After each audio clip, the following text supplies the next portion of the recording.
अब मैं राष्ट्रीय सह संयोजक कुमारी ज्योति जायसवाल जी से विनती करती हूँ कि वे ऑनरेबल रजिस्ट्रार सर का स्वागत अंग वस्त्र एवं पुस्तक से करें।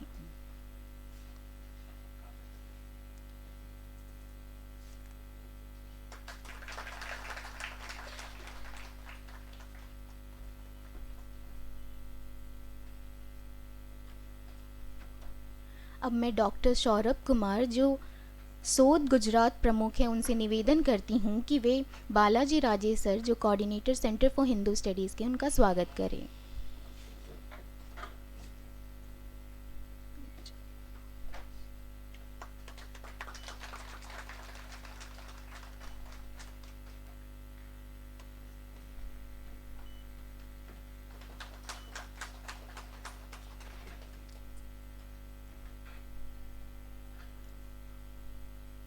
मैं डॉक्टर संगीता मैम से अनुरोध करती हूँ कि वे राष्ट्रीय सह संयोजक कुमारी ज्योति जायसवाल का स्वागत करें।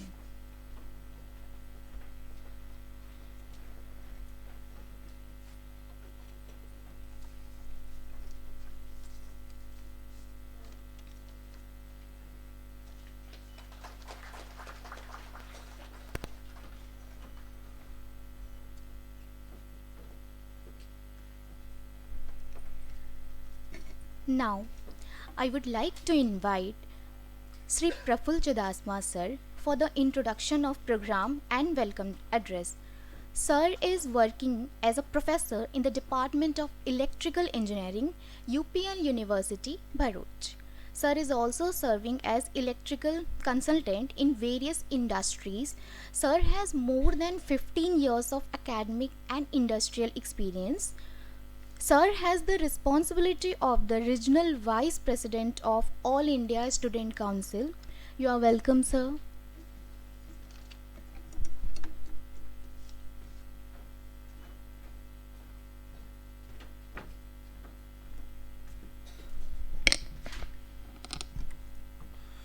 नमस्ते। आज के राष्ट्रीय परिसंवाद कार्यक्रम जनजातीय परंपरा में सनातन चिंतन में उपस्थित सभी लोगों का मैं इस मंच से स्वागत करता हूं, अभिनंदन करता हूं। मंच पर विराजमान VNSU के कुलपति श्री चावड़ा साहेब, आज के हमारे मुख्य वक्ता श्री वैभव जी, कुल सचिव श्री गढ़वी जी, बालाजी, बहन श्री ज्योतिबेन, साथ में वीर नर्मद साउथ गुजरात यूनिवर्सिटी के सिंडिकेट सभ्य, सेनेट सभ्य, गुजरात प्रांत शोध संयोजक के मित्र सौरभ जी, इस कार्यक्रम के संयोजक विजय भाई मिश्रा, प्राध्यापकगण और बंधु और भगिनी, आज बहुत ही हर्ष का और आनंद का विषय है। विषय बहुत दिन से ध्यान में भी आया था, हम सबको पता भी है।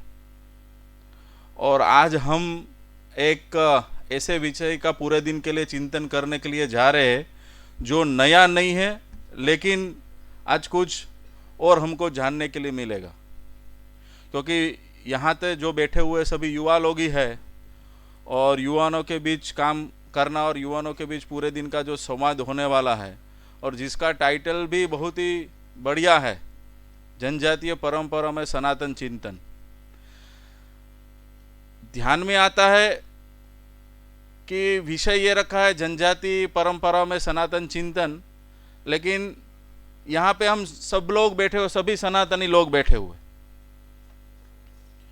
और जहाँ पे जनजाति की बात हुए, प्रकृति पूजक की बात होती है, तो वो both are as equivalent, both are core directly proportional, what I can say, कि एक दूसरे के पूरक जैसा है, जिसमें ना कोई जनजाति है ना ऐसा कोई सनातनी। लेकिन मुझे ऐसा लगता है, व्यक्तिगत तरीके से मेरा मानना है कि जो जनजाति है, जनजाति परंपरा है, वही लगता है कि सनातनी परंपरा जैसा है। जैसा हम सब लोग जानते हैं पेड़ का पूजन करना, हमारे खान पान वेशभूषा सभी, ज़्यादातर हम ये जो केंद्र में बैठे हैं वो भी अपना एक जनजाति एरिया है। तो एक बहुत ही अच्छा और वर्तमान समय में जिसकी एक मांग भी है, ऐसा विषय के लिए पूरे दिन का यहाँ पे जो नेशनल कॉन्फ्रेंस यहाँ पे आयोजित हो रहा है शोध द्वारा और centre for Hindu studies VNSU के जॉइंटली ऑर्गेनाइजेशन में, यहाँ पे जितने भी कार्यकर है, ऑर्गेनाइजर है, सबको मैं हार्दिक बधाई भी देता हूँ और सब अभिनंदन के पात्र भी है। कभी कभी ये ध्यान में आता है कि ऐसे कॉन्फ्रेंस की क्या ज़रूरत है, हम सबको पता भी है, लेकिन ऐसा मेरा मानना है कि ये आज के वर्तमान समय में हमको जानने का, चिंतन करने का भी ज़रूरत है, क्योंकि हर रोज़ अखबार देखते हैं, सोशल मीडिया देखते हैं, कहीं ना कहीं वो विषय हमारे ध्यान में आता है और कभी हमको इतनी स्पष्टता भी नहीं होती। रूटीन जीवन में हमारा ये कार्य है, वही हमारा सनातनी कार्य है, वही हमारा जनजाति जीवन जैसा, लेकिन कभी ऐसा नैरेटिव चलता है, ऐसा विषय चलता है जब हमको लगता है कि क्या दोनों अलग है, तो उस विषय के संदर्भ में थोड़ी सी स्पष्टता और हम सबको फिर से रिवाइज, मैं आपको वही बोल रहा हूँ, रिवाइज जैसा है, ओके। तो उस तरीके से हमको सुबह से शाम तक हम लोग ये आज ये पूरा चिंतन होने वाला है, जिसके लिए आज बहुत ही अच्छा कार्यक्रम हुआ है। कार्यक्रम शोध और VNSU के साथ में हो रहा है। हम सब VNSU के बारे में जानते हैं, चांसलर है, सब है, पर जॉइंटली ऑर्गेनाइजेशन शोध यहाँ पे लिखा हुआ है student for holistic development for humanity foundation. जो पहली बार है उसके ध्यान में भी है कि भाई शोध क्या है। नॉर्मली शोध दैट मीन्स रिसर्च। तो एक ऐसा आयाम है जो भारत बल्कि विश्व के सबसे बड़े विद्यार्थी संगठन, राष्ट्रवादी संगठन अखिल भारतीय विद्यार्थी परिषद का ये आयाम है। यहाँ पे बैठे तो ज्यादातर कार्यकर्ता सब जानते हैं कि अखिल भारतीय विद्यार्थी परिषद क्या काम करता है।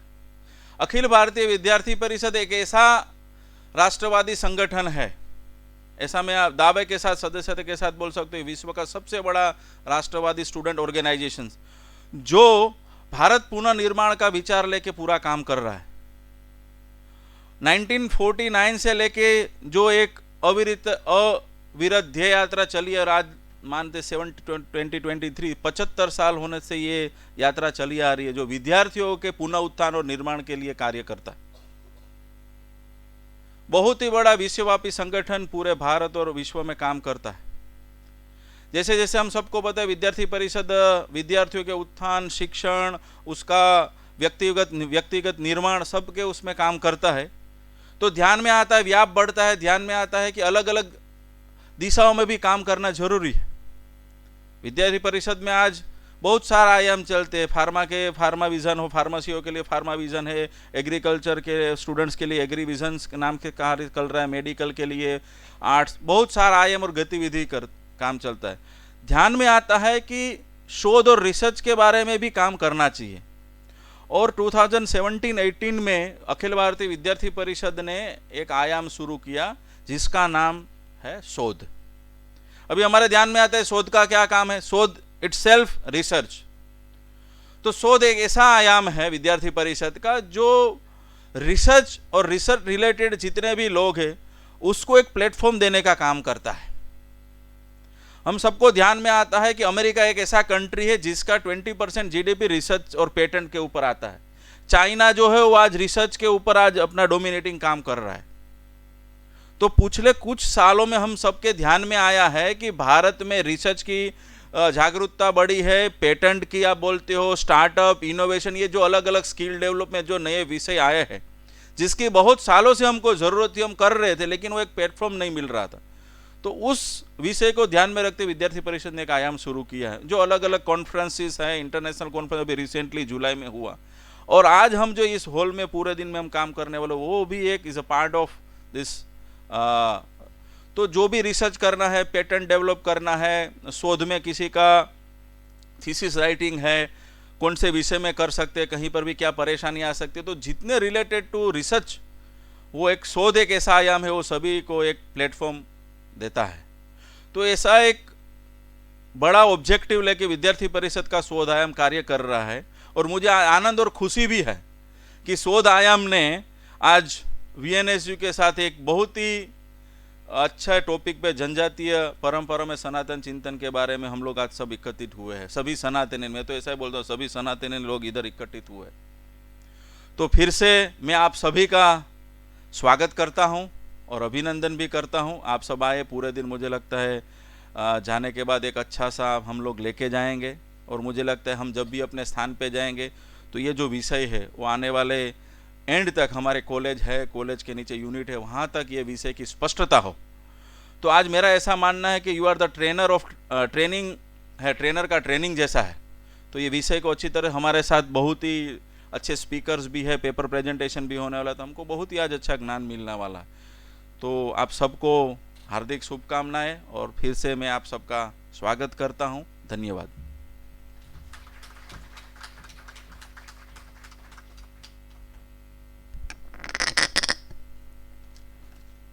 Thank you sir for the wonderful welcome address and शोध के बारे में विस्तृत रूप से जानकारी देने के लिए धन्यवाद सर।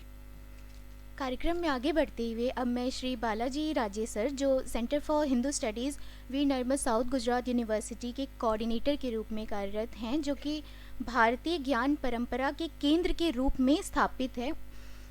सर वर्तमान में भारतीय शिक्षण मंडल गुजरात प्रांत युवा आयाम प्रमुख का भी दायित्व है सर के पास। साथ ही अखिल भारतीय युवा कार्यकारिणी सदस्य भी हैं सर आप। और आपसे अनुरोध करती हूँ कि कृपया इस विषय के संबंध में अपने विचार प्रस्तुत करें।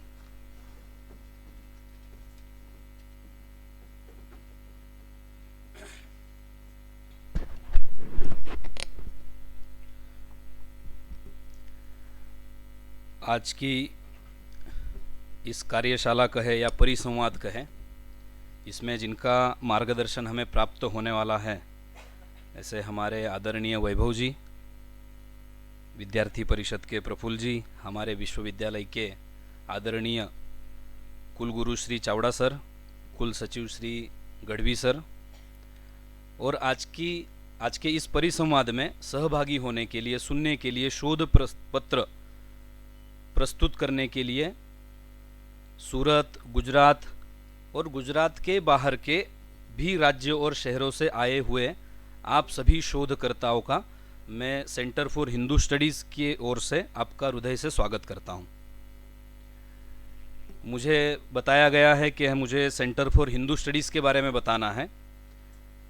तो सेंटर फॉर हिंदू स्टडीज़ जो राष्ट्रीय शिक्षण नीति 2020 में भारतीय ज्ञान परंपरा के केंद्र विश्वविद्यालयों में प्रस्थापित करना, ऐसा सुझाव था, उसके अंतर्गत हमारे विश्वविद्यालय का यह केंद्र सेंटर फॉर हिंदू स्टडीज़ इस नाम से प्रस्तापित है।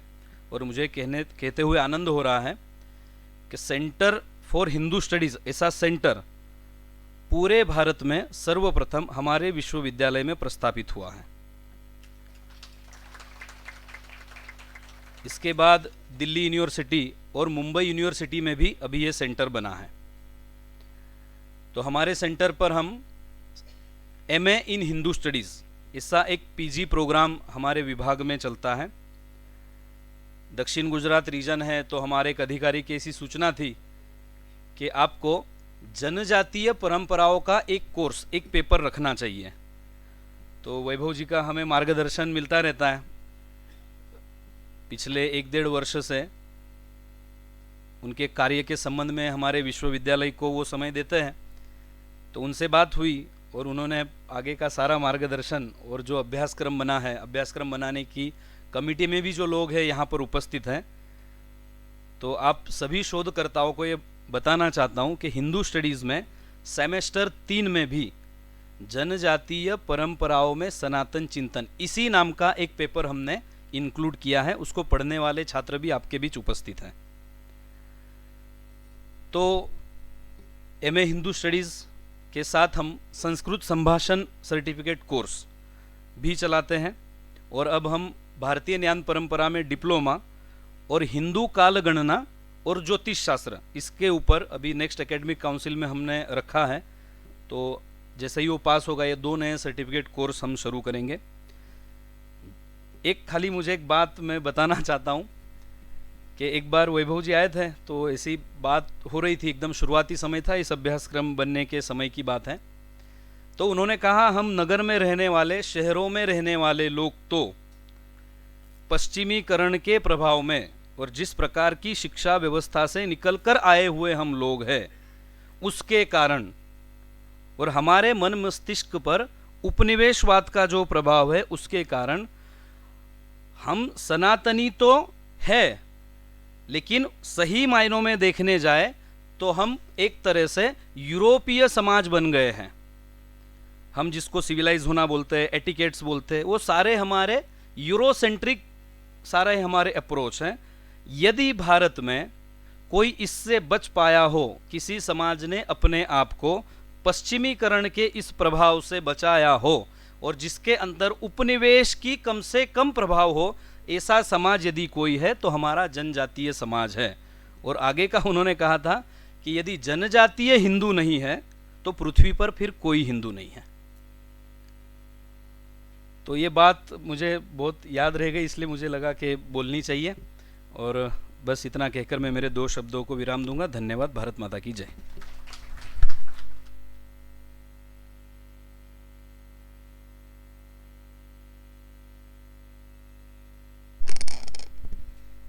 धन्यवाद सर। हिंदू स्टडीज़ एवं जनजातीय परंपराओं के बारे में अपने विचार प्रस्तुत करने के लिए कार्यक्रम में आगे बढ़ते हुए अब मैं ऑनरेबल रजिस्ट्रार सर, जो आदरणीय कुल सचिव डॉक्टर रमेश दान जी गढ़वी सर को आमंत्रित करती हूँ। वर्तमान में सर भारतीय शिक्षण मंडल गुजरात प्रांत NEP प्रकोष्ठ के संयोजक भी हैं और वीर नर्मद साउथ गुजरात यूनिवर्सिटी के रजिस्ट्रार भी हैं। सर, आपसे विनम्र अनुरोध है कि कृपया अपने विचार प्रस्तुत करें।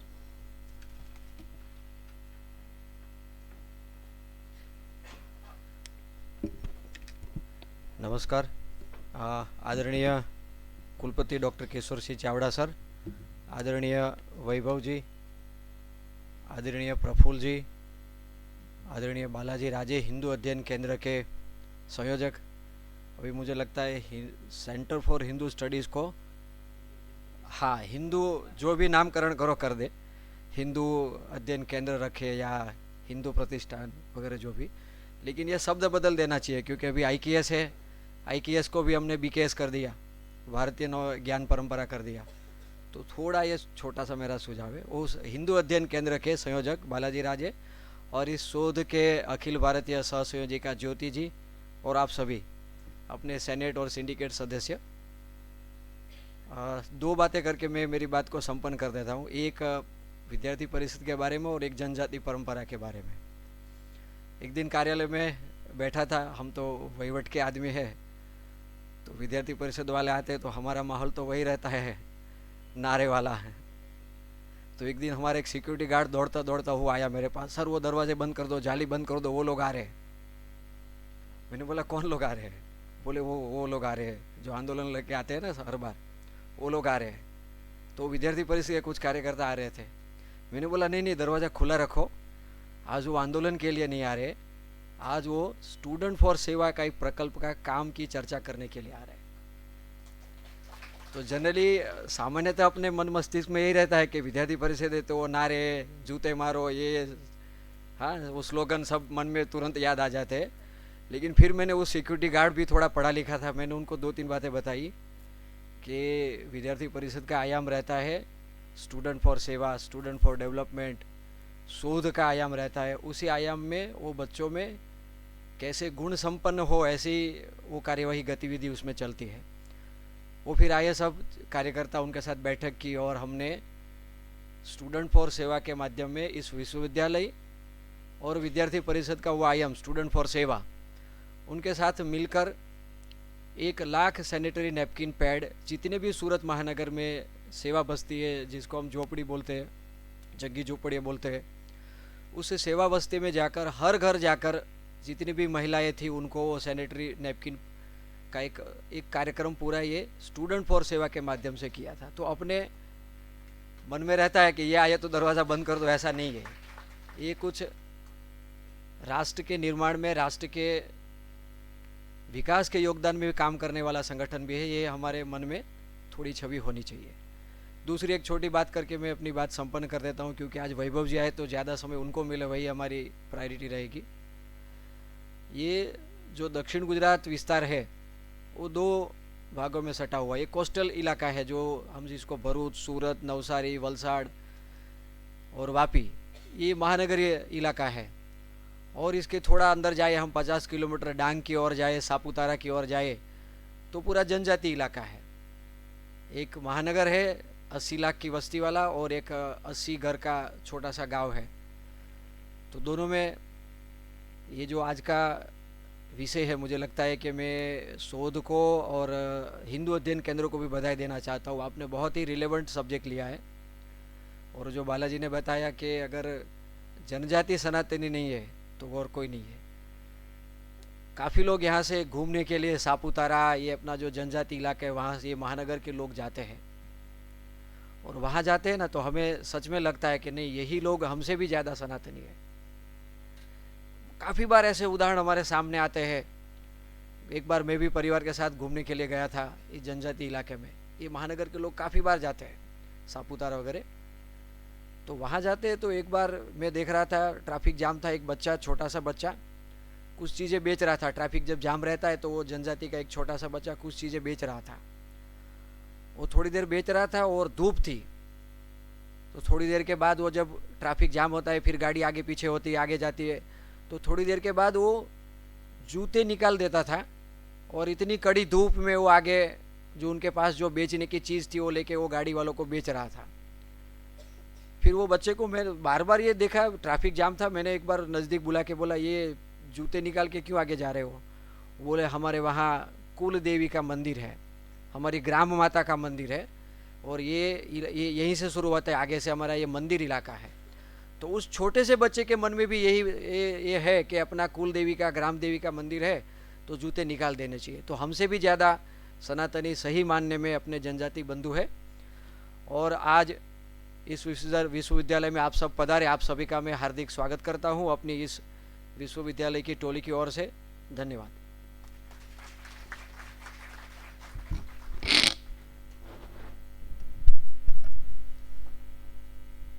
Thank you sir, thank you so much. आपने अपने प्रैक्टिकल एक्सपीरियंस हमसे शेयर किए, इसलिए आपका बहुत बहुत धन्यवाद सर। कार्यक्रम की अगली कड़ी में अब हमारे आदरणीय कुलगुरु प्रोफेसर किशोर सिंह चावड़ा सर से अनुरोध करती हूँ कि वे अध्यक्षीय उद्बोधन प्रस्तुत करने की कृपा करें। सर 30 वर्षों से शैक्षणिक जगत में कार्यरत हैं एवं पिछले 20 वर्षों से प्रिंसिपल के रूप में कार्यरत रहे हैं एवं वर्तमान में कुलगुरु के रूप में अपने दायित्व का निर्वहन कर रहे हैं। आपका स्वागत है सर।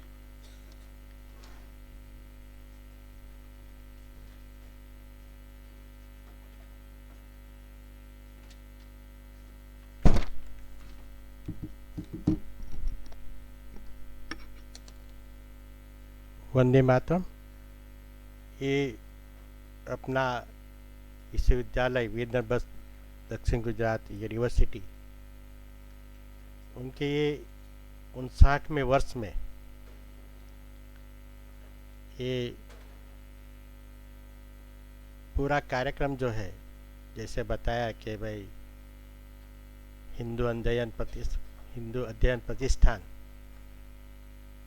और अखिल भारतीय विद्यार्थी परिषद के संयुक्त सहयोग से आज के ये राष्ट्रीय सेमिनार में परम आदरणीय श्री वैभव जी सुरंगे जी, आदरणीय श्री प्रोफेसर प्रफुल्ल सिंह चुड़ासमा जी, आदरणीय बहन श्री ज्योतिबेन जायसवाल जी, हमारे आदरणीय कुल सचिव श्री रमेश दान गढ़वी जी और हिंदू अध्ययन प्रतिष्ठान के कोऑर्डिनेटर आदरणीय भाई श्री बालाजी भाई, सभी शोध प्रकल्प में आए हुए सभी मान्यवर, सभी भाई और बहनों,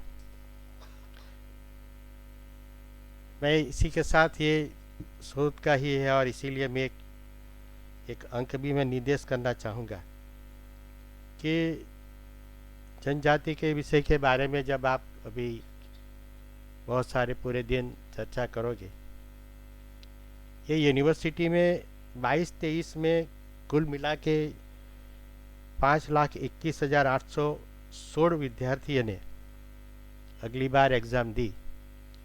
इसमें से सिर्फ जनजाति के जितने बच्चे थे इनका जो काउंट है 1,32,126, यानी 25% कुल बच्चों में से 25% बच्चे जो है जनजाति परिवार से ये अपनी उच्च शिक्षा में पढ़ रहे हैं।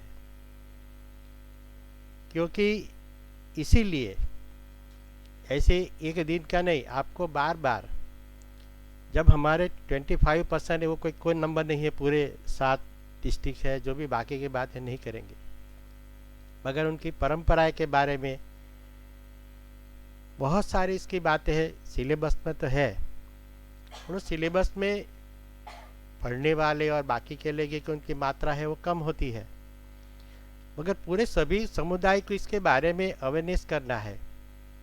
उनके हर बार मैं बताता हूँ, जो कहते हैं कि उनका जो व्यवहार होता है, उनका जो बात करने की जो रीति है, उसी में उसके प्रति जो सद्भाव होना चाहिए और उसके साथ मिलकर काम करना चाहिए। उसीलिए ये वातावरण बनाने के लिए ऐसे शोध जैसे कार्यक्रम बहुत हमारे लिए, क्योंकि एडमिनिस्ट्रेशन में सबसे बड़ा जो इतने बड़े मात्रा में कोई भी बच्चे पढ़ते हैं, हमारे लिए सबसे बड़ा एडमिनिस्ट्रेशन की अगर एंगल से देखते हैं तो सबसे बड़ा वही हमारे लिए पहलू होता है अच्छी तरह से चलाने के लिए, कि हमारे साथ जितने लोग भी हैं उनके साथ उनके बारे में उसके पास सभी बातों के लिए, अपनी जनजातियों के लिए और सभी बाकी बातों के लिए उनके पास पूरी तरह से अच्छी तरह से सीधे नैरेटिव्स को चेंज करना है, तो उसके लिए हमें सबको आगे आना पड़ेगा।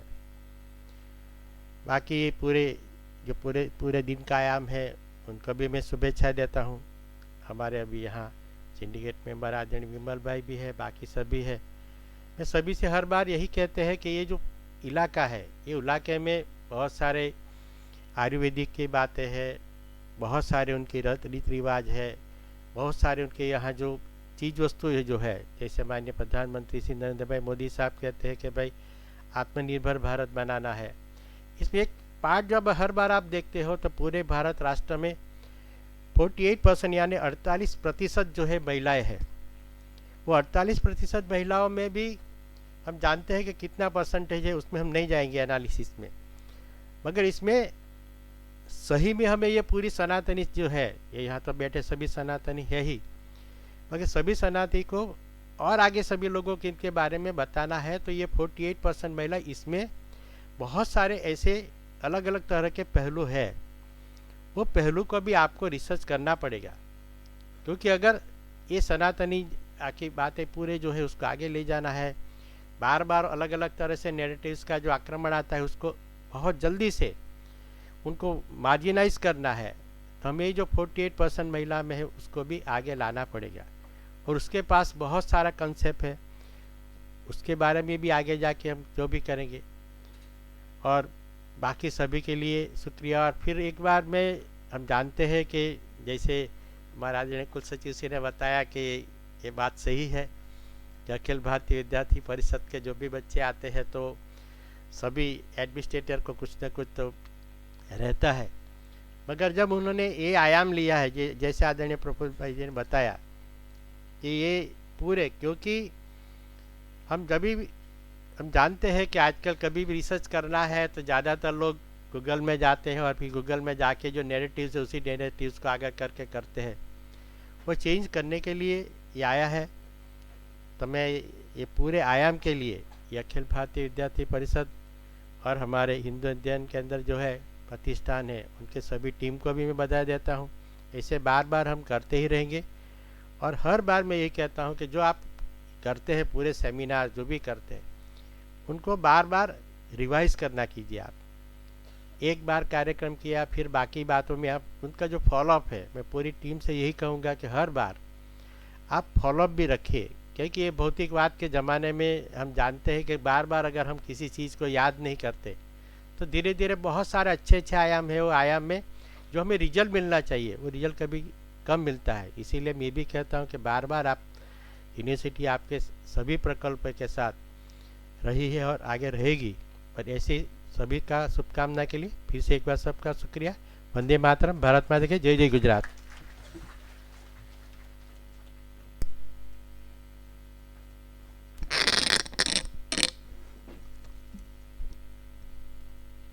Thank you, Honorable Vice Chancellor Sir, for presenting facts and information related to tribal students and women's. Thank you so much, sir. कार्यक्रम में आगे बढ़ते हुए अब मैं हमारे मुख्य अतिथि आदरणीय श्री वैभव जी सुरांगे उन परिचय देना चाहूँगी। सर वर्तमान में राष्ट्रीय स्वयंसेवक संघ के प्रचारक हैं एवं वनवासी कल्याण आश्रम में अखिल भारतीय युवा कार्य प्रमुख का दायित्व भी निर्वहन कर रहे हैं। आपका स्वागत है सर।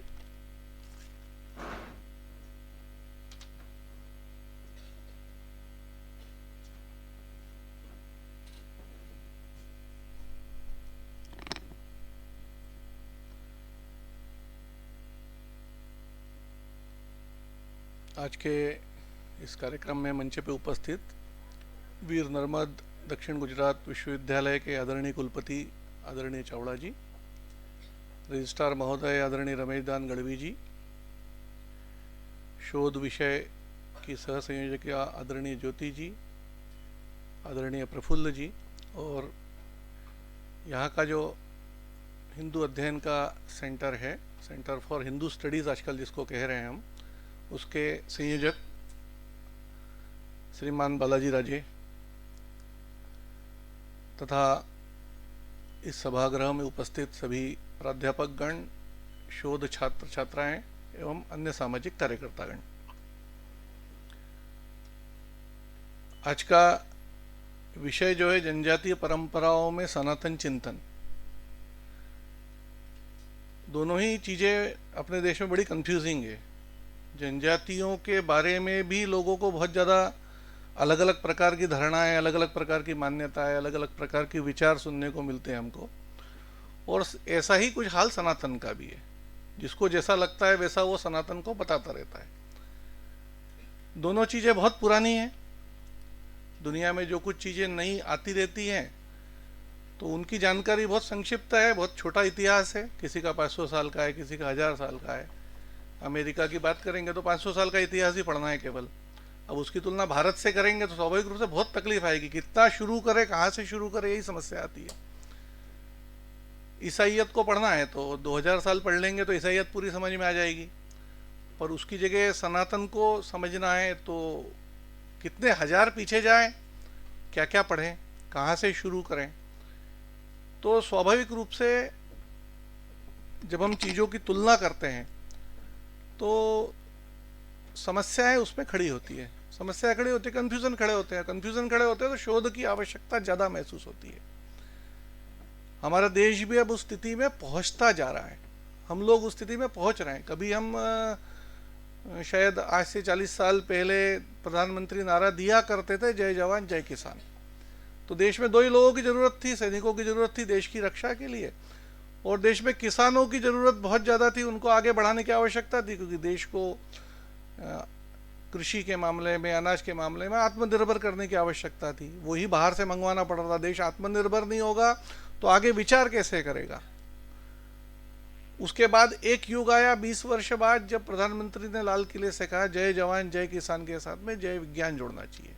विज्ञान के क्षेत्र में हमने आगे बढ़ना चाहिए। और अगले 20 साल में हमने देखा कि भारत ने किस प्रकार के विज्ञान के क्षेत्र में आगे बढ़ के काम किए भारत के वैज्ञानिकों ने, जिसमें भारत का, जिसे कहते हैं कि पूरे दुनिया में एक ताकत बन के भारत उभरा। लेकिन अभी 2-3 वर्ष पूर्व का जब हम अपने प्रधानमंत्री जी का लाल किले का भाषण सुनते हैं तो उसमें उन्होंने कहा कि जय जवान जय किसान जय विज्ञान, लेकिन आज की आवश्यकता है जय अनुसंधान। आज अलग अलग क्षेत्रों में भारत के लोगों को अनुसंधान की आवश्यकता है। जब अनुसंधान की बात करते हैं तो केवल कोई स्टार्टअप पे रुकना ऐसा नहीं, कोई विज्ञान के विषय में अनुसंधान करना केवल इतना नहीं है। तो सामाजिक विषयों में भी शोध की उससे ज़्यादा आवश्यकता महसूस होती है, क्योंकि समाज ही अगर टूटेगा, उसके बारे में ही गलत धारणाएं बनेंगी, तो शायद एक समाज के रूप में हम नहीं रह पाएंगे, एक जन के रूप में नहीं रह पाएंगे, तो देश को भी एक रखना कठिन हो जाएगा। और इसलिए जितने प्रकार के कंफ्यूजन इन विषयों को लेके दिखते हैं, इनको दूर करने का काम वास्तव में जो लोग शोध से जुड़े हुए हैं उन लोगों का ही है, इस देश के विश्वविद्यालयों का ही है। इस देश के नौकरशाह ब्यूरोक्रेट्स इस काम को नहीं कर सकते। इस देश की हम बाकी लोगों से कल्पना करें कि जुडिशरी इस काम को करेगी तो निर्णय इस शोध के आधार पे देगी। तो वास्तव में ये सारी बातें करने का काम आज के अपने भारत के विश्वविद्यालयों को ही करना पड़ेगा। जब हम देखते हैं कि जनजातीय विषयों में जो कुछ आज धारणा बनी हुई है, जनजातीय समाज को लेके बनी है, जनजातीय क्षेत्रों को लेके बनी है, वो धारणाएं वो बनी है जो औपनिवेशिक कालों में यूरोपीय ताकतों ने बनाई है। एक समय था जब भारत के ऊपर इस्लामिक आक्रमण हो रहे थे। 500-700 साल के उन आक्रमणों में भारत ने ये जरूर देखा कि भारत के अलग अलग प्रकार के केवल राज्यों पे अधिकार किया गया, ऐसा नहीं था। तो हमारे विश्वविद्यालयों को जलाया गया, हमारे पुस्तकालयों को जलाया गया, यहाँ तक तो देख लिया। पर आगे जो यूरोपीय आक्रमण हुए उसने हमारे विचार करने का पूरा तरीका ही बदल दिया, और उसका आधार शोध था, उसका आधार अध्ययन था, यही ध्यान में आता है। और इसलिए अलग अलग क्षेत्रों में उन्होंने इस विषयों को लेके जो काम किया, वही काम जब हम जनजातियों के ऊपर देखते हैं, भारत की जनजातियों के बारे में सोचते हैं, तब ध्यान में आता है कि जो कुछ बातें उन्होंने आज से 150-200 वर्ष पहले बोली है, उसके परिणाम आज हम भुगत रहे हैं। आज हमको ये देख के बड़ा आश्चर्य होता है कि कोई ये बोलता है कि महिषासुर हमारा पूर्वज है। मतलब आश्चर्य होता है कि नहीं, दुर्गा की पूजा नहीं करना चाहिए। दुर्गा ने तो बहुत गलत तरीके से महिषासुर को मारा, और क्या क्या बोला जाता है वो मैं बोल नहीं सकता। सुन के आश्चर्य होता है, ऐसा कैसे विचार हो सकता है, ये विचार कैसे देश में आ सकता है कि रावण हमारा पूर्वज है और राम ने रावण को मारा, इसलिए रावण को हम नहीं जलाने देंगे। किसी एक विश्वविद्यालय से विचार शुरू हुआ था आज से 30-40 साल पहले, शायद JNU से में कभी महिषासुर डे, महिषासुर उत्सव इस नाम पे जब मनना शुरू हुआ था, तब हम उस समय कॉलेज में पढ़ते थे, हमको हंसी आती थी कि JNU वाले भी कुछ भी करते रहते हैं। लेकिन उसके अगले 20-25 वर्षों में हम देखते हैं कि बस्तर के जंगलों तक ये आवाज पहुंच गई कि रावण ही हमारा देवता है। 2 वर्ष पूर्व पखांजूर नाम का बस्तर में एक स्थान है, वहां पर FIR दर्ज की गई कि रावण हमारा देवता है और रावण को जलाना ये अपराध है। ये हमारा क्षेत्र है, 5वीं अनुसूची का इलाका है, यहाँ पर गोंड समाज के लोग रहते हैं और रावण गोंड था। आज तक दुनिया यही जानती थी कि रावण ब्राह्मण था, पिछले कुछ सालों से रावण गोंड हो गया। कचारगढ़ में एक बहुत बड़ा गोंड समाज का मेला लगता है, नागपुर के पास में, नागपुर और रायपुर के बीच में वो स्थान था जंगल में। ऐसा पिछले कुछ समय से प्रचारित हुआ है, गोंड समाज की उत्पत्ति का ये स्थान है। तो वहाँ मेले में जब मैं गया था तो हजारों की संख्या में 3 दिन लोग आते हैं, तो 50-60 हज़ार एक दिन आते ही है। तो बहुत बड़ा एक कटआउट लगा था, बड़ी बड़ी मूछें थी उसकी, 10 सिर नहीं थे, पर उसके नीचे लिखा था रावण सिंह मरावी, मतलब उसका गोत्र भी तय हो गया कि वो मरावी गोत्र का था। किस आधार पे हुआ? तो इसके पीछे कोई ना कोई रिसर्च है, इसके पीछे कुछ न कुछ बातें हैं जो बताई जाती है, उसको कुछ आधार बनाया जाता है, उस आधार पे वो सब बातें बताई जाती है। ये आखिर ये सब चल रहा है ऐसे समय पे हम बात कर रहे हैं कि जनजातीय समाज वास्तव में किस प्रकार का है और उसकी इमेज कैसी बना दी गई है।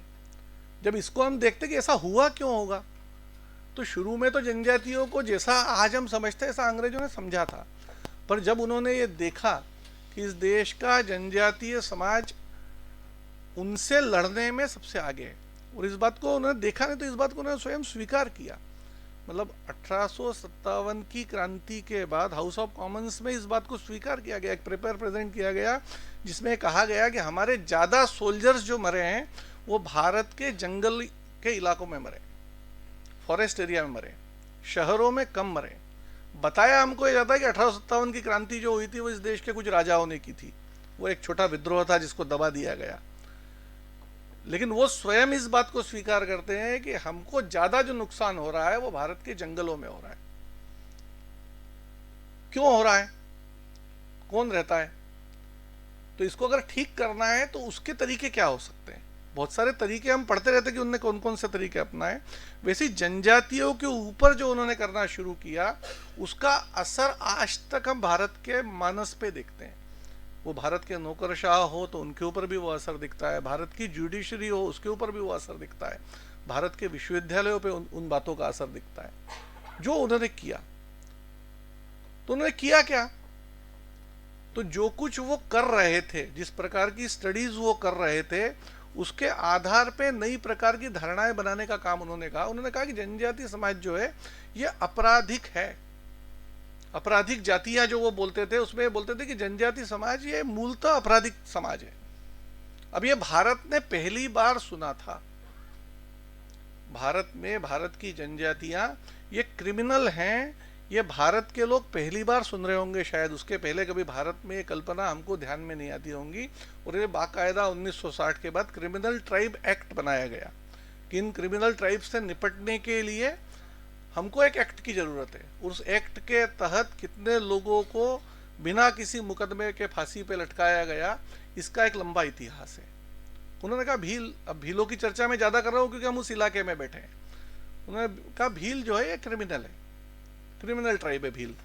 आज भी मैं देखता हूं कि इंदौर के लोग जब अहमदाबाद की तरफ आते हैं और जब वो भील क्षेत्र में से गुजरते हैं तो उनके मन में यही होता है कि कोई हमको लूट ना ले।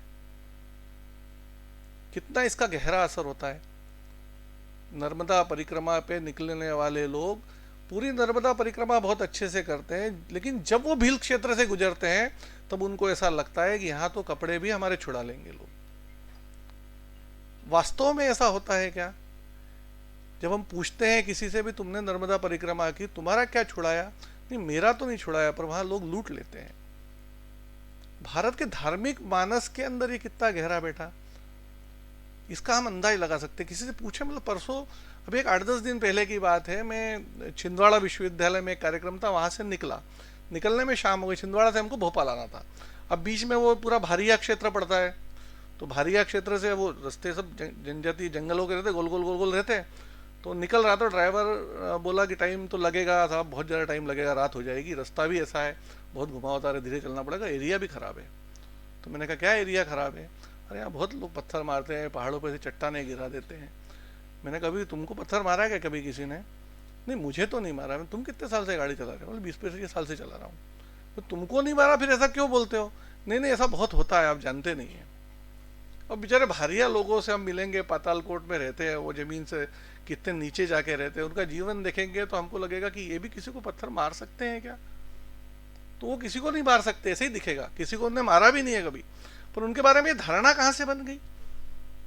एक ड्राइवर को ऐसा लगता है और एक रिसर्चर को भी ऐसा लगता है, एक धार्मिक यात्रा करने वाले को भी लगता है कि मैं यात्रा पे निकलूंगा तो मेरे को उस क्षेत्र में लूट लेंगे लोग, जबकि इसके पास कुछ भी नहीं है, मतलब कपड़े के अलावा कुछ भी पहना हुआ नहीं है, नर्मदा परिक्रमा करने निकला है, लेकिन उसको भी डर किस बात का है कि वो झाड़ी के क्षेत्र से निकलूंगा तो वहां मुझे लूट लिया जाएगा। आखिर ऐसा कैसे हो जाता है? कभी भगवान राम को भी ऐसा लगा था क्या? या उनको जो लोग मिले थे वो ऐसे थे क्या? वो लूटने वाले थे कि वो सब देने वाले थे? तो भारत तो यही जानता था। भारत के सामने जब कभी भील की बात आती होगी तो भारत को शायद शबरी याद आती होगी। आज भी शबरी का वर्णन जब कोई कथाकार मुरारी बापू टाइप करते हैं तो लोगों के आंखों में आंसू क्यों आ जाते हैं? तो वो इसीलिए आते हैं कि शायद भारत का कोई आध्यात्मिक आधार हो सकता है, भारत का कोई सनातन का कोई आध्यात्म का आधार हो सकता है, तो वो शबरी में दिखता है और वो आज तक जनजातियों में दिखता है।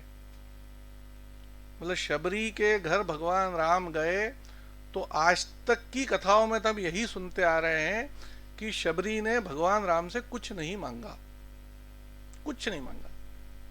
जिसको हम न मांगना कहते हैं कि भाई मैंने कुछ नहीं मांगा, मैंने तो केवल मोक्ष मांगा है, वो भी नहीं मांगा। शबरी ने मोक्ष भी नहीं मांगा भगवान राम से। बस भगवान राम गए, शबरी ने स्वागत किया है, बातचीत हुई है, आगे का रास्ता शबरी ने बताया है, इतना ही वर्णन है। जबकि शबरी को यह पता था कि भगवान आने वाले, ऐसा भी नहीं था कि शबरी को पता नहीं था।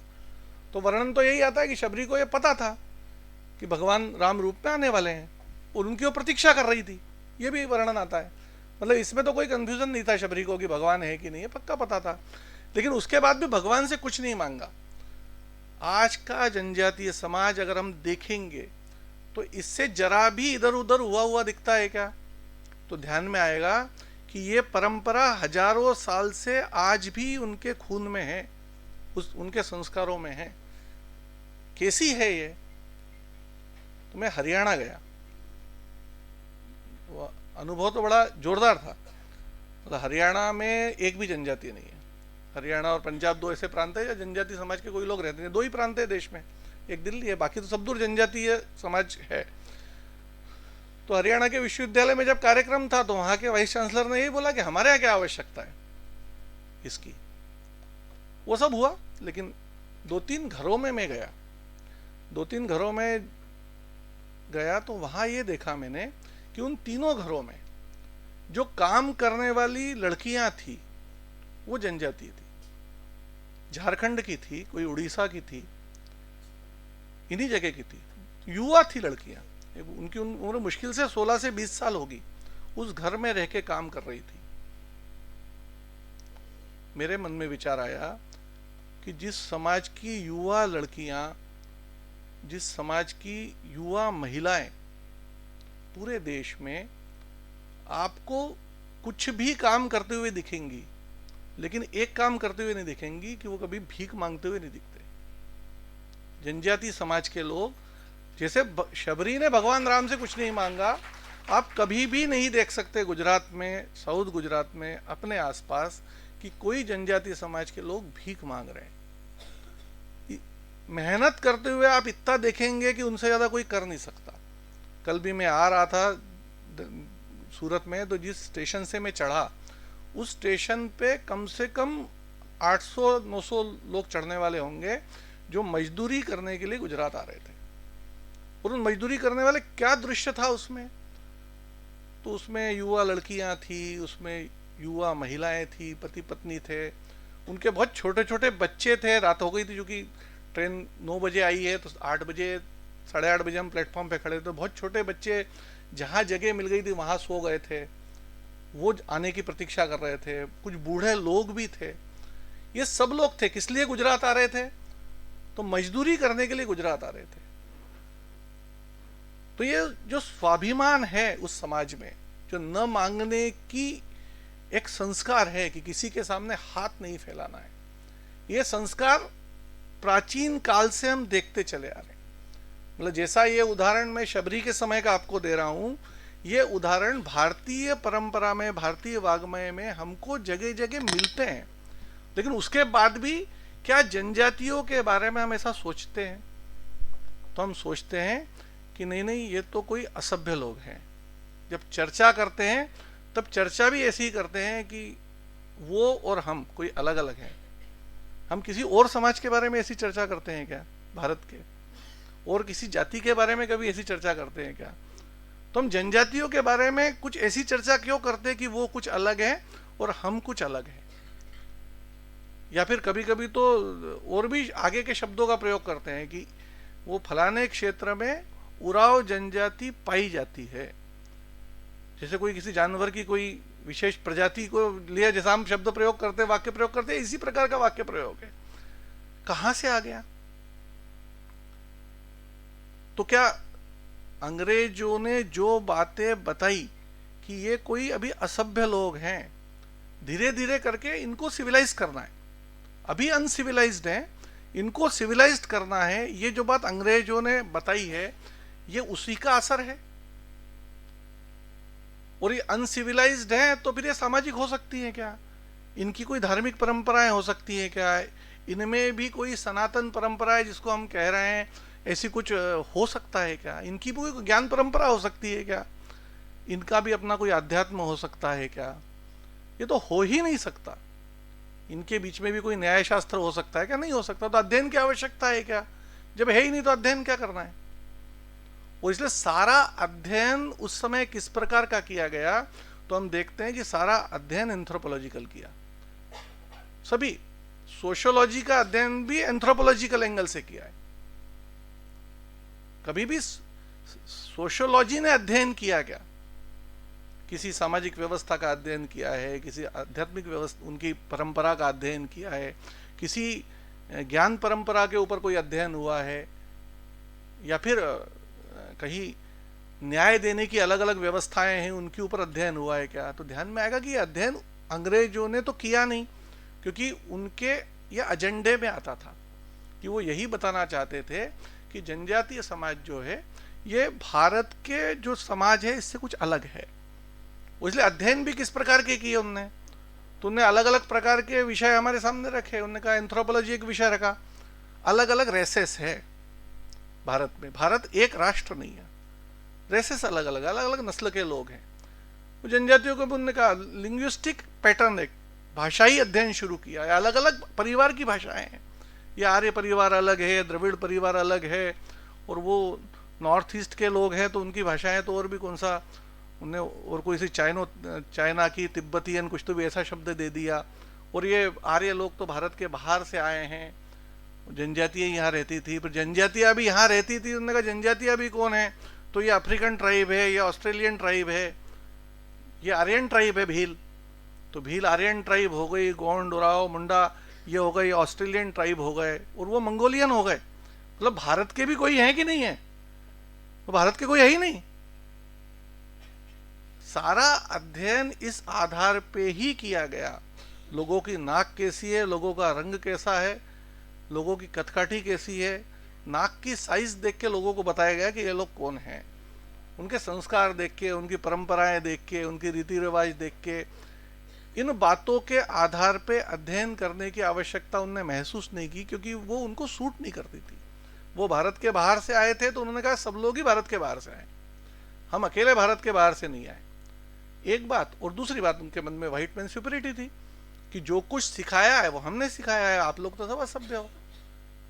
इसी प्रकार की कुछ बातों को समाज के मानस में बैठाने के लिए उन्होंने अलग अलग प्रकार के अध्ययन शुरू किए, और इसके कारण हम देखते हैं कि जनजातीय समाज के बारे में एक भारी कंफ्यूजन उन्होंने पैदा कर दिया, जिसको आज हम सब लोग महसूस करते हैं कि जनजातीय समाज कुछ अलग है।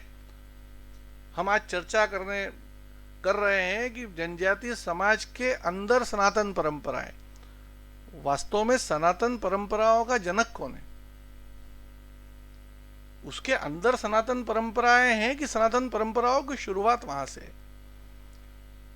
इस बात को सोचना चाहिए। जब हम कहते हैं कि भारत की संस्कृति अरण्य संस्कृति है, ये इसी बात को बोलते हैं। भारत के सारे वेद शास्त्र कहाँ लिखे गए? तो अरण्यों में लिखे गए, नदियों के किनारे पे लिखे गए, पर्वतों पे बैठ के लिखे गए, जंगलों में लिखे गए। तो भारत की संस्कृति कैसी है? वो निकली ही जंगल से है। तो यूरोप में जो कुछ जंगल और जंगलियों की अवधारणा है, भारत के बारे में वनों की अवधारणा वैसी नहीं है, वनवासियों की भी वैसी नहीं है। भारत में जब कोई भटका है तब वो वनों में गया है, जब कोई बना है तो बनने के पहले उसको वन जाना पड़ा है। ये हमने बहुत आखिरी में हम देखें तो रामायण और महाभारत के उदाहरण दिखते हैं हमको। शायद राजा राम, भगवान राम बनते क्या बिना वन में गए? या आज भी हम रामायण पढ़ते हैं तो उसमें से अरण्य कांड हटा दें तो उस रामायण का कोई मतलब बचता है क्या? अरण्य कांड हटा के केवल अयोध्या कांड पढ़ लें तो उस रामायण में कोई मजा है क्या? रामायण का असली जो सार है वो तो अरण्य कांड में ही है, वही पढ़ते हैं लोग ज्यादा। महाभारत में से वन पर्व हटा दें, 12 साल का पांडवों का वनवास, ये अगर महाभारत में से हटा दिया जाए तो महाभारत कोई कुछ महाभारत में से प्राप्त हो रहा है ऐसा लगेगा क्या? तो ऐसे किसी भी शास्त्र को उठा के हम भारत के देखेंगे तो ध्यान में आएगा कि उसका गहरा संबंध भारत के वन क्षेत्रों से है। केवल वन क्षेत्रों से ऐसा नहीं है तो वहां के समाज से है। रामायण बिना हनुमान के, रामायण बिना शबरी के, रामायण बिना सुग्रीव नल नील के, इनका ही वर्णन ज्यादा है, इनको ही लोग पढ़ते हैं, इनके ही लोग उदाहरण देते हैं। बिना घटोत्कच के शायद महाभारत पूरी होती है क्या? महाभारत का युद्ध ध्यान में आएगा कि नहीं होता। मतलब अगर कर्ण का भी बाण निकालना है, अर्जुन को बचाना है, तो याद किसकी आती है? याद घटोत्कच की ही आई है। और जब बर्बरीक आया है महाभारत के युद्ध में, तो उस संवाद को तो देखने लायक है भगवान कृष्ण के। भगवान कृष्ण ने जब ये देख लिया कि बर्बरीक तो महाभारत के युद्ध की दिशा पूरी बदल सकता है, और इसलिए बर्बरीक का ना होना ज्यादा जरूरी है, और बर्बरीक को जब भगवान ने दर्शन दिए और उसका सिर मांगा, तो इस संवाद में कहीं बर्बरीक ने सोचा नहीं है, भगवान ने सिर मांगा है और बर्बरीक ने सिर काट के दिया है, या एकलव्य से अंगूठा मांगा है और एकलव्य ने अंगूठा काट के दिया है। इस बीच में विचार है क्या कोई? तो इस बीच में कोई विचार नहीं। आज भी अगर किसी विश्वविद्यालय में गुरु और शिष्य के उदाहरण देना है आपको, तो आपको उदाहरण एकलव्य ही दिखता है। तो हम भारत में जनजातीय समाज की तरफ देखने की दृष्टि कैसी थी, भारत का जनजातीय समाज कैसा था, अंग्रेजों ने आके उसको कैसा बदला, और बदलने के लिए उन्होंने जिस प्रकार के डिपार्टमेंट खोले, जिस प्रकार की स्टडीज शुरू की भारत में, केवल भारत में नहीं तो विश्व भर में उन्होंने ये किया, जिस प्रकार की व्यवस्थाएं खड़ी की, मतलब केवल स्टडीज की ऐसा नहीं, व्यवस्थाएं भी की, कानून भी बनाए वैसे, मतलब किस प्रकार से व्यवस्था परिवर्तन पूरा होता है। ये अगर हम देखें तो प्रोफेसर धर्मपाल की भाषा में वो बोलते थे, जब वो समझाते थे तो वो ये कहते थे कि 190 साल में ऐसा हुआ, जब अंग्रेज आए उन्होंने ऐसा किया। तो उनके साथ के लोग जो थे, विशेषकर जो युवा थे उस समय के, विद्यार्थी परिषद जैसे, तो उस समय चंद्रशेखर थे, तो चंद्रशेखर ये बोलते थे युवा तुर्क को, वही कहता क्या बार बार आप वही घिसी पिटी बातें निकालते हो, अंग्रेजों ने ऐसा किया, अंग्रेजों ने ऐसा किया। तो प्रोफेसर धर्मपाल ये बोलते थे, बिना 190 साल को समझे आप भारत के भविष्य को सुधार ही नहीं सकते। आपको ये समझना पड़ेगा कि अंग्रेजों ने भारत में किस प्रकार से आक्रमण किया है, वो कितने प्रकार से था, वास्तव में समझना पड़ेगा। किस प्रकार के डिपार्टमेंट खोले उन्होंने, किस प्रकार की व्यवस्थाएं खड़ी की इन सब चीजों के लिए, कैसे कानून बनाए, तीनों बातें दिखती है। मतलब डिपार्टमेंट हम देखते हैं कि एंथ्रोपोलॉजी का खोला उन्होंने, लिंग्विस्टिक खोला, उसी को आज हम चला पा रहे हैं। हम अब कोशिश कर रहे हैं, कुछ भारतीय नॉलेज सिस्टम की बात कर रहे हैं, कुछ हिंदू स्टडीज की बात कर रहे हैं, बहुत प्रारंभिक अवस्था में शुरू हुई है, अभी तक उनके ही हिसाब से अध्ययन चल रहे हैं, वही रेफरेंसेस चल रहे हैं। घोटुल के बारे में उनने क्या लिखा वही चल रहा है, उनने लिख दिया घोटुल गौड़ समाज में वैश्यालय है, हम उसी को चला रहे। घोटुल संस्कार देने का स्थान था, वो उसको समझ नहीं सकते थे। गौड़ समाज के अंदर, मुरिया समाज के अंदर संस्कार देने की पद्धति में घोटुल आता था, पर इनमें भी कोई संस्कार हो सकते हैं ये बताना नहीं चाहते थे, इसलिए वॉरियर एल्विन ने क्या लिख दिया मुरिया एंड देयर घोटुल्स में, तो उसको ही हम रेफरेंस के रूप में आगे चलाते हैं। आज घोटुल का ठीक ढंग से अध्ययन करने वाले लोग हो सकते हैं, अब तो हो सकते हैं। तो वास्तव में जनजातीय समाज में भारत की अलग अलग जनजातियों के अलग अलग विषयों पर अध्ययन करने की आवश्यकता है। उसमें अध्ययन में उनके आध्यात्म का अध्ययन विशेष बात है कि किस प्रकार का आध्यात्म उनके अंदर है, उनका देवताओं के बारे में कल्पना क्या है, ईश्वर और मनुष्य के संबंध कैसे हैं, ईश्वर के रूप किस प्रकार का मानते हैं, उसकी पूजा पद्धतियां किस प्रकार की हैं, वर्ष में कितने बार पूजा करते हैं।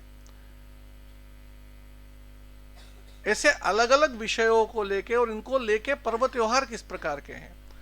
जब ये इस प्रकार का आध्यात्मिक बेस है, इसके आधार पे किस प्रकार की सामाजिक व्यवस्थाएं खड़ी हुई है, किस प्रकार की परंपराएं हैं, उन परंपराओं को चलाने के लिए व्यवस्थाएं कैसी है, समाज की तरफ देखने का दृष्टिकोण कैसा है, स्त्रियों की तरफ देखने का दृष्टिकोण कैसा है। एक एक चीज पे हम अध्ययन कर सकते हैं। बिना शासन के अपने समाज को चलाना, ये अगर आज भी किसी को देखना है तो भारत में जनजातियों को देखना पड़ेगा। आज भी हम देख लेते हैं कि भीलों में न्याय लोगों को 24 घंटे में मिल जाता है। भारत की न्याय व्यवस्था 24 घंटे में न्याय नहीं दे सकती, मिलता है, वो न्याय मिलता है ऐसा नहीं है। न्याय मिलने के साथ में झगड़ा भी खत्म हो जाता है, दो लोगों का झगड़ा भी नहीं रहता। और जब हम ये देखते हैं कि दो लोगों का झगड़ा है तो वो दो लोगों का नहीं रहता, वो दो गांवों का ही रहता है। इस प्रकार की सामूहिकता अगर कहीं हमको देखना है तो ये सामूहिक जीवन आज भारत के जनजातियों में दिखता है कि दो व्यक्तियों का झगड़ा नहीं है, वो 2 गांवों का झगड़ा है। और जब वो पूरा होता है तो वो एक 24 घंटे के अंदर न्याय भी वो पंचायत दे देती है उन लोगों को, और न्याय देने के साथ में उन दोनों गांवों का झगड़ा भी ऐसा लगता ही नहीं है कि इनमें कोई झगड़ा था पहले, ऐसा दिखता ही नहीं है। ये सब चीजें अभी देख सकते हैं, लिविंग है सारी चीजें, ये कोई पुरातन बातें नहीं है, दिख रही है, अभी भी दिखती है। पर्व त्योहारों में देखते हैं कि जितने युवक दिखेंगे उतनी युवतियां भी दिखती हैं। क्यों दिखती है? यह अध्ययन का विषय नहीं है। उसके बारे में जब सामान्य लोगों से बातचीत करते हैं तो उसके बारे में वो लोग कुछ और ही सोच रहे हैं। आज भगोरिया को देखने के लिए हम जाते हैं तो हम यही देखते हैं कि इसमें अगर 15-20 हजार लोग शामिल हो रहे हैं और इसमें 5,000 युवक हैं तो 5,000 युवतियां भी है और बेखौफ हैं, उनको कोई ऐसा डर नहीं है।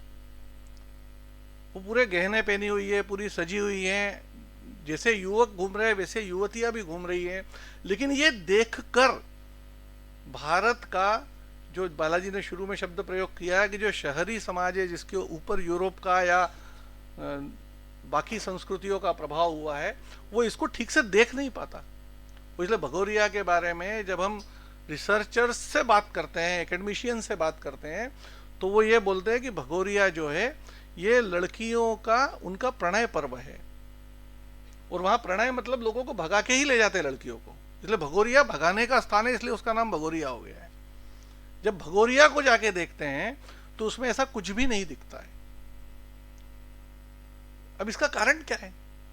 बात करते हैं, जो देश के बुद्धिजीवी हैं उनसे बात करते हैं, ऐसा क्यों हो रहा है? ऐसा तो वहां कुछ भी नहीं है। नहीं साहब, आपको पता नहीं है, ऐसा ही है। तो आप उस समाज के लोगों से बात कर लो, पढ़े लिखे लोगों से बात करो, भी समाज के, वो तो ऐसा नहीं बोल रहे हैं। तो उनसे बात करते समय नहीं पहले था, आजकल नहीं होगा।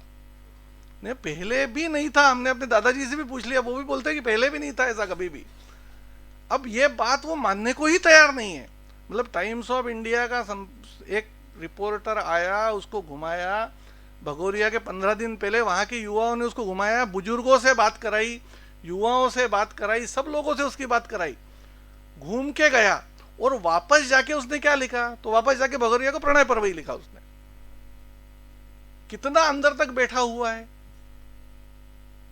तो कोई समझने को तैयार नहीं है कि ये अपने आप में कोई सिविलाइज्ड सोसाइटी है, ये सभ्य समाज है।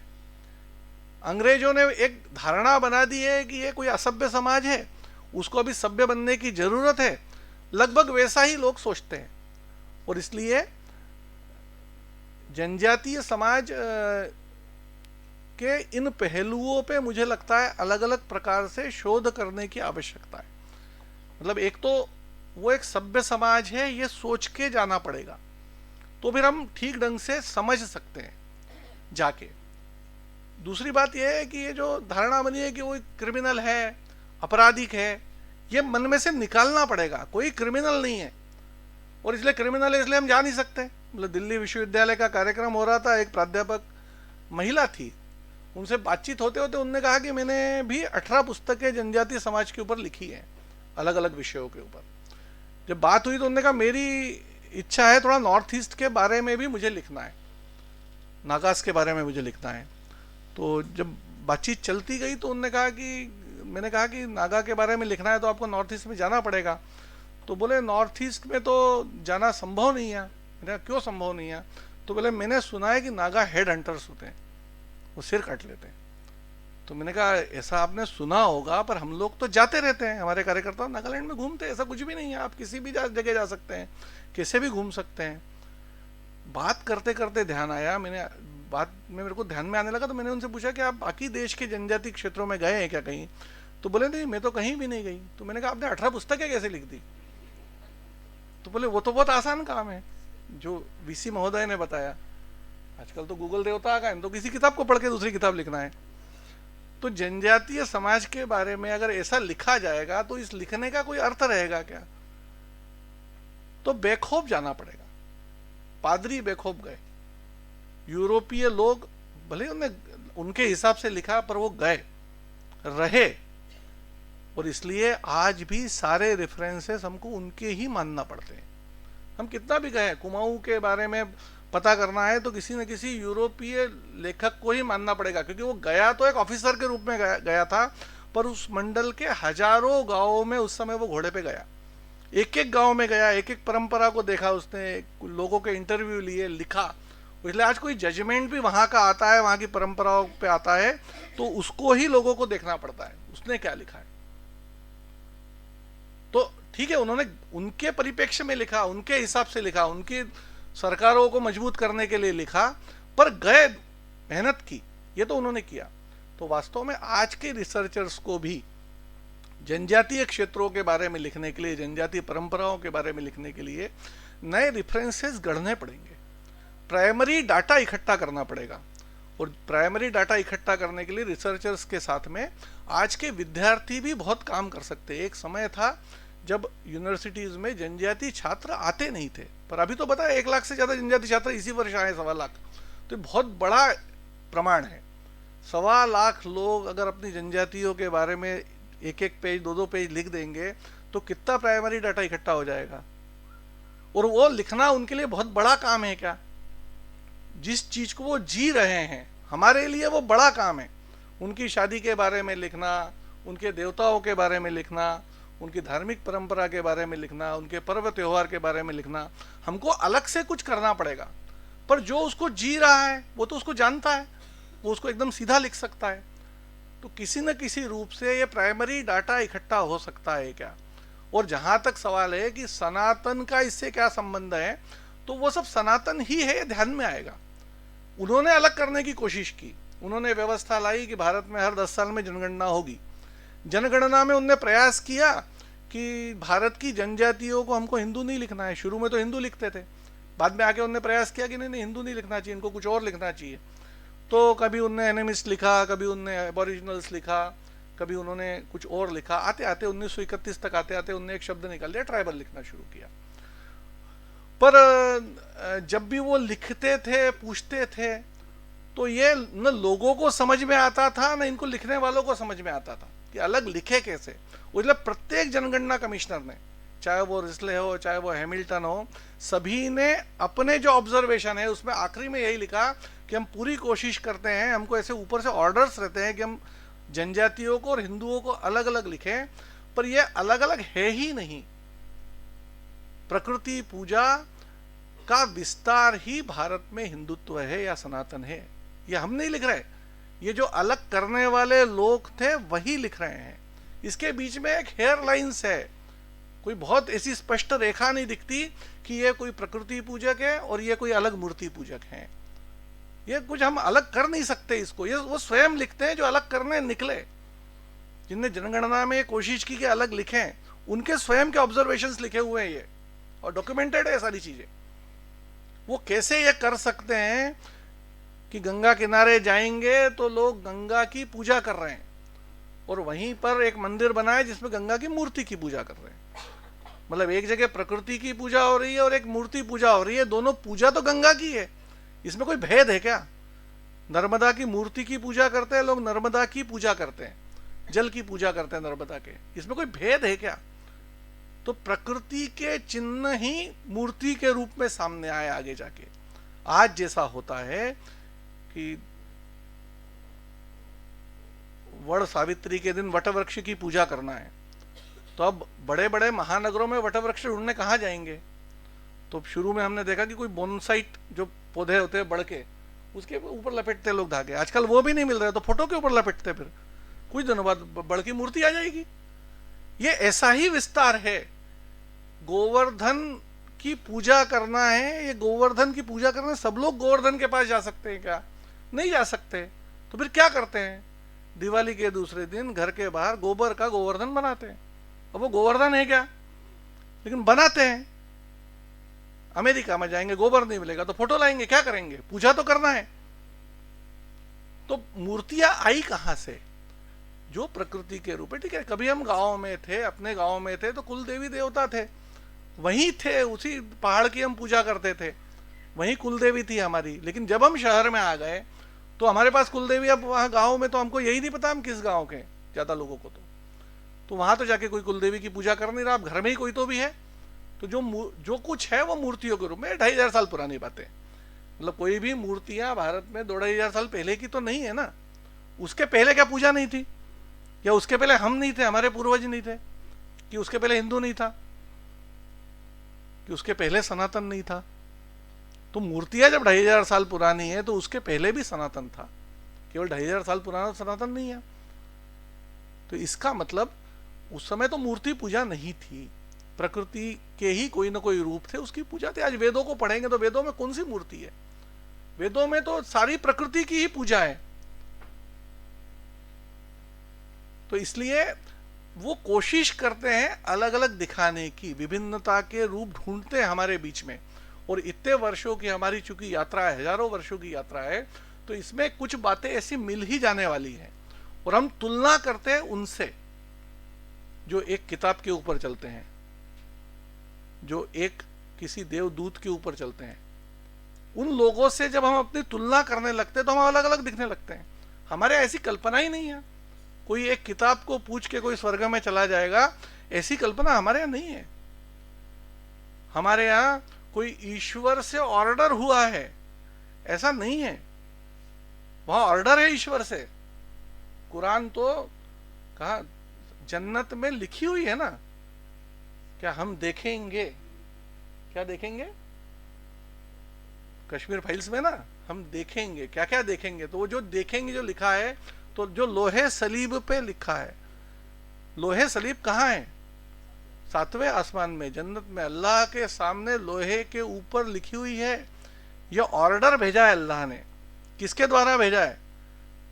तो एक मैसेंजर आया है, एक देवदूत आया है, उसने आके मोहम्मद को बताया है, मोहम्मद ने लोगों को बताया है। ये कुरान है। हमारे यहाँ ऐसी कल्पना है क्या? हमारे यहाँ कोई ऑर्डर नहीं है भगवान का। हमारे भगवान हमारे साथ आता है, खेलता है, कूदता है। गणेश जी आते हैं 10 दिन घर में रहते हैं, गौरी आती है 3 दिन घर में रहती है, कृष्ण आए वो गोपियों के साथ खेले हैं, राम आए वो जंगल जंगल घूमे।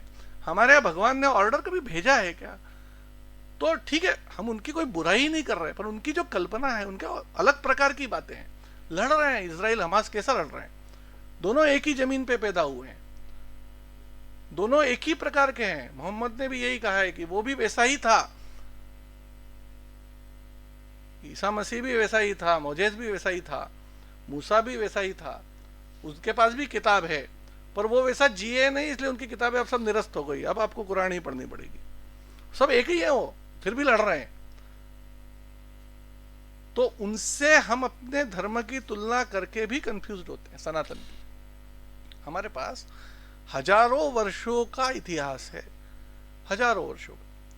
उसमें एक ही विभिन्न रूपों में आया है, ऐसी हमारी कल्पना है। अनेकता में एकता नहीं है, एक की ही विविधता है। कोई ईश्वर एक है, वो विविध रूपों में प्रकट हुआ है, यही हम मानते हैं। वो इसलिए कोई अलग अलग चीजों को जोड़ के एकता करना है, ऐसी हमारी कल्पना नहीं है। एक रंग है, उसमें ही 7 रंग हैं। उसी प्रकार से कोई एक है, उसके विविध रूप प्रकट हुए हैं। वो इसलिए हम सबको पूछते हैं, क्योंकि ये सब ईश्वर के रूप है। अगर प्रहलाद से हिरण्यकश्यपु ने पूछा भगवान कहाँ है, तो हिरण्यकश्यप प्रहलाद का जवाब जो था वो भारत का कोई भी किसान दे देगा। प्रहलाद ने यही कहा भगवान कहाँ नहीं है, ये भारत का प्रत्येक व्यक्ति बोल देगा। वहां पर भगवान 7वें आसमान पे है, वो यहाँ नहीं है। आप बोलोगे यहाँ है तो आपका सर कलम, सर तन से जुदा, आप कुरान के विरुद्ध बात बोल रहे हो, ये हो जाएगा। पर भारत में आदमी क्या मानेगा कि नहीं, भगवान कहाँ नहीं है। जो प्रहलाद ने उत्तर दिया कि इस खंबे में भी, कहा इस खंबे में भी है, उसके बिना कुछ नहीं है, यही प्रहलाद ने कहा। ये भारत का कोई भी अनपढ़ व्यक्ति भी यही उत्तर देगा। तो वास्तव में भारत को भारत की दृष्टि से समझने की आवश्यकता है। तो शायद ये जो कंफ्यूजन सनातन को लेके होता है, हिंदू को लेके होता है, क्योंकि हम उनको देख के अपनी तुलना, हिंदू तो पहले शब्द ही नहीं था, इतने बाजार में दूसरे शब्द आ गए, इसलिए हमने अपने आप को, या फिर हमने कहा पता नहीं, उनने हमको हिंदू कह दिया, हम तो हिंदू थे ही नहीं। तो ये कंफ्यूजन इसके कारण पैदा हुए हैं, बाहर की चीजों के कारण। हमको सनातन को भी ठीक से समझना पड़ेगा, हमको भारत के जनजातीय समाज को बहुत अच्छे से समझना पड़ेगा। और ये समझने का काम जो है भारत के शोध छात्रों का है, विश्वविद्यालयों का है। और उसको समझने के लिए केवल किताबों में घूमने की जगह भारत के जंगलों में घूमना पड़ेगा, भारत के जनजातीय लोगों से मिलना पड़ेगा, उनसे बातचीत करना पड़ेगी, उनके समाज की परंपराएं, उनके समाज की व्यवस्थाएं देखनी पड़ेंगी। इतनी विविधताओं में व्यवस्था है, इसलिए इतने विविध लोगों को जाना पड़ेगा, उनकी पूजा पद्धतियां देखनी पड़ेगी, उनके भगवान के स्वरूपों के बारे में लिखना पड़ेगा, उनकी अलग अलग परंपराओं के बारे में लिखना पड़ेगा, उनकी ज्ञान परंपरा के बारे में लिखना पड़ेगा। ये सारी चीजें अगर हम लिखना शुरू करेंगे, शोध करना शुरू करेंगे, तो ये जितने प्रकार के कंफ्यूजन अपने आप दूर हो जाएंगे। मतलब फिर किसी को ये बताने की आवश्यकता नहीं पड़ेगी कि ये जो परंपरा है इसमें सनातन कहाँ है, उसके अंदर सनातन नहीं है, वही सब सनातन है। सनातन कुछ अलग है, जनजातीय परंपराएं कुछ अलग है, ये ऐसा नहीं है। जो जनजातीय परंपरा है वही तो भारत का सनातन है, वहीं से शुरुआत है, हम सबकी शुरुआत भी वहीं से हुई है। ये अलग अलग रूपों में आज हम देख रहे हैं शहरीकरण के कारण, बाहर के कारण, शुरुआत तो हमारी भी वहीं से हुई है, हम भी वैसे ही थे, इसलिए हमारी भी जो कुछ परंपराएं, हमारी जो भी कुछ मान्यता है हमको वैसी ही दिखेंगी।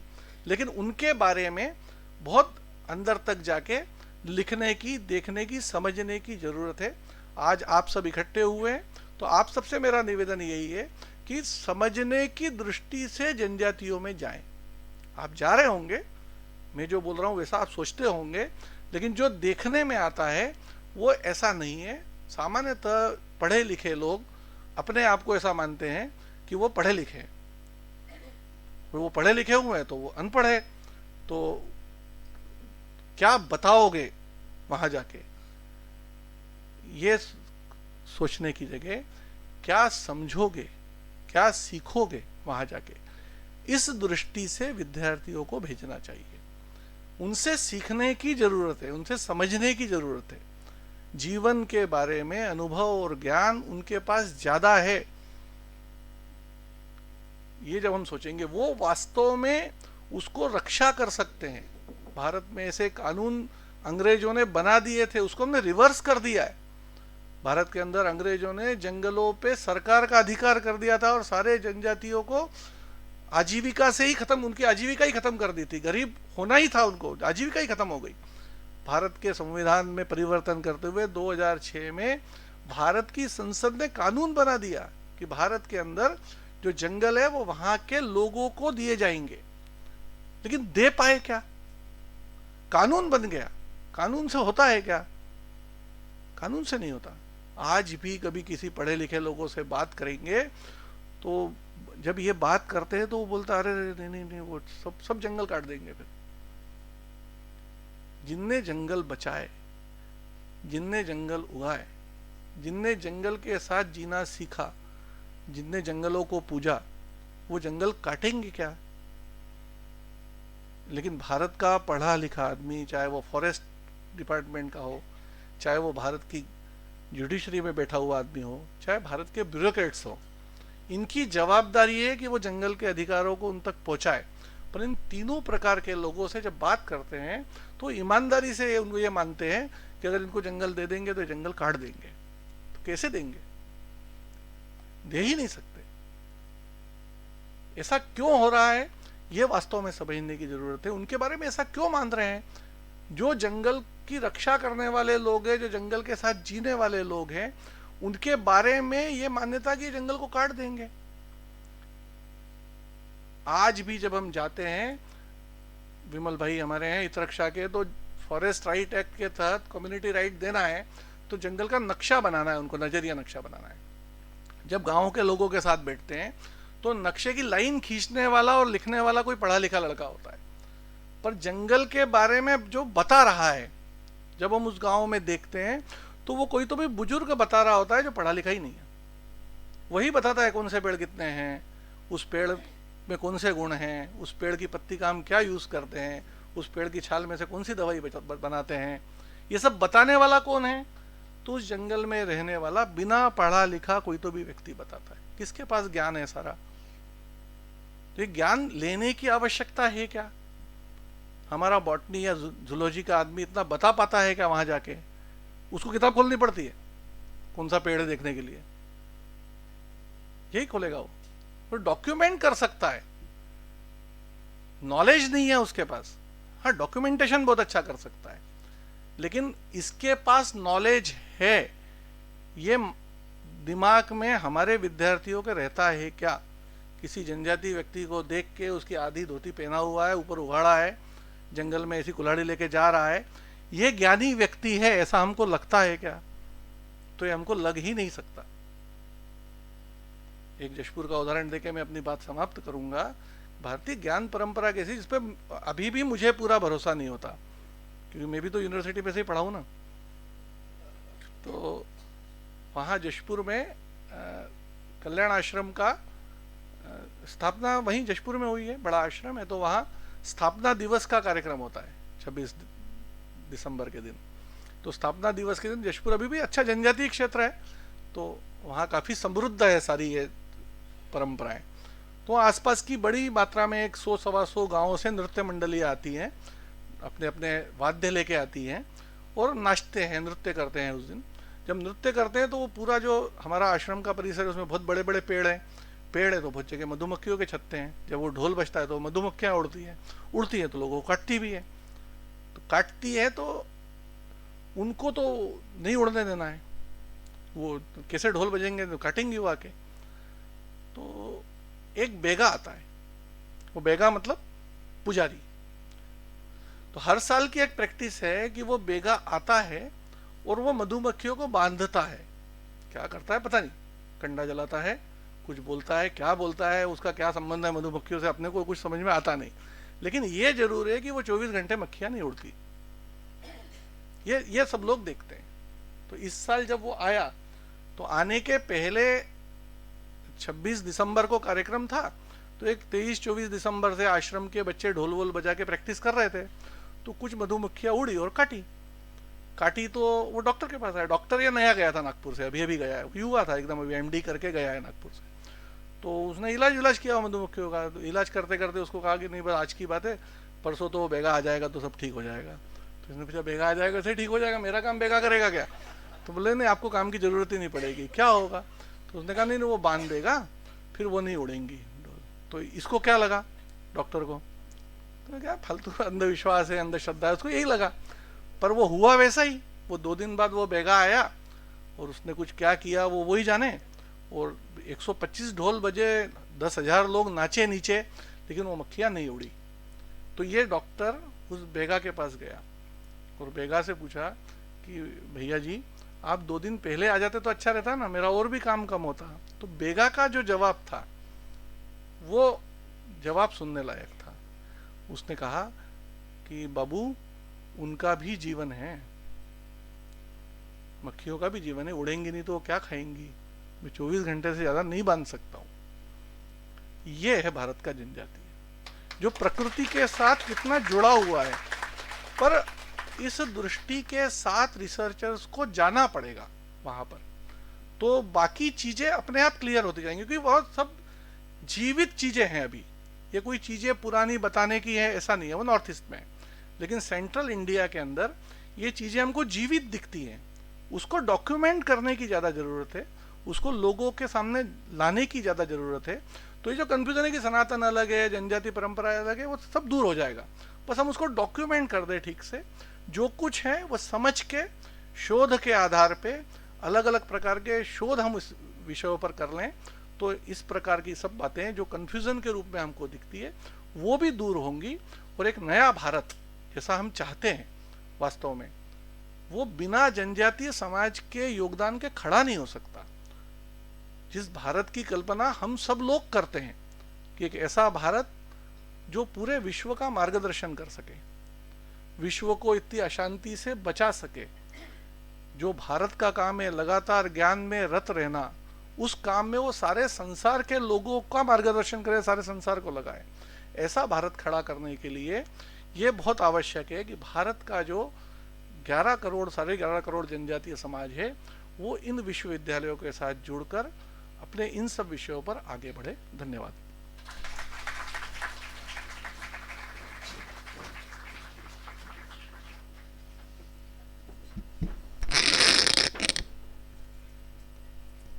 विचारों उत्तेजक अद्भुत एवं अविस्मरणीय व्याख्यान के लिए आपका बहुत बहुत धन्यवाद सर। हमें बहुत कुछ सीखने को मिला। हमें स्पेशली भील जनजाति के बारे में, जैसे वो जनजाति समाज बहुत ही मेहनती होते हैं, स्वाभिमानी होते हैं। ये बिल्कुल सही बात है सर कि ये संस्कार हमें प्राचीन भारत से ही देखने को मिले हैं। उद्घाटन सत्र के आखिरी कड़ी में मैं शोध के राष्ट्रीय सह संयोजिका कुमारी ज्योति जायसवाल से विनती करती हूँ कि वे धन्यवाद ज्ञापन प्रस्तुत करें। धन्यवाद पूजा। नमस्कार सभी को। धन्यवाद प्रकट करने से पहले मैं शोध के बारे में कुछ बताना चाहूँगी। हालांकि सर ने तो सब बता दिया है, लेकिन मैं फिर भी 2 पॉइंट रखना चाहूँगी। शोध, जिसका फुल फॉर्म है students for holistic development for humanity, यानी विद्यार्थी जो कि हम जैसे रिसर्च स्कॉलर जो कि मल्टी डिसिप्लिनरी फील्ड से आते हैं और राष्ट्रीय पूर्ण निर्माण और विकास के बारे में काम करते हैं और बढ़ावा देते हैं। ये एक ऐसा प्लेटफॉर्म है जहां हम जैसे यंग रिसर्चर्स को एक प्लेटफॉर्म मिलता है अपना नेटवर्क बिल्ड कर सके और कोलैबोरेशन में काम कर सके। शोध के माध्यम से national conference, international conference, internship, workshop, ये सब हम कंडक्ट करवाते रहते हैं। इस कॉन्फ्रेंस की रिगार्डिंग बात करें तो हमें कम ही टाइम में 100+ पार्टिसिपेशन प्राप्त हुआ है, जिसमें से 50 पेपर प्रेजेंटेशन हमें प्राप्त हुए हैं।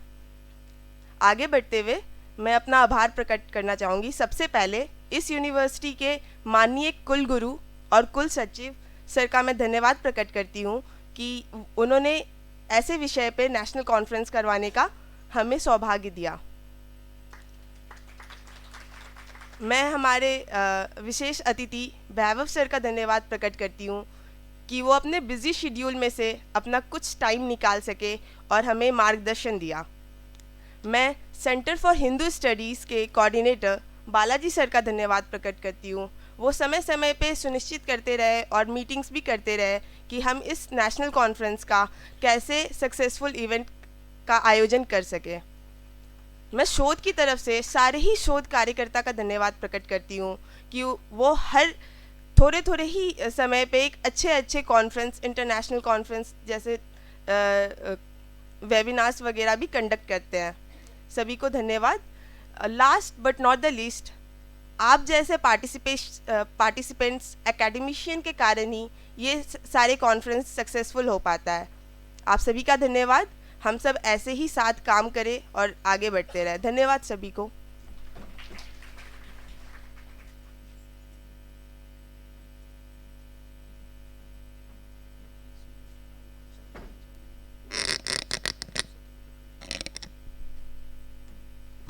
धन्यवाद ज्योति जी।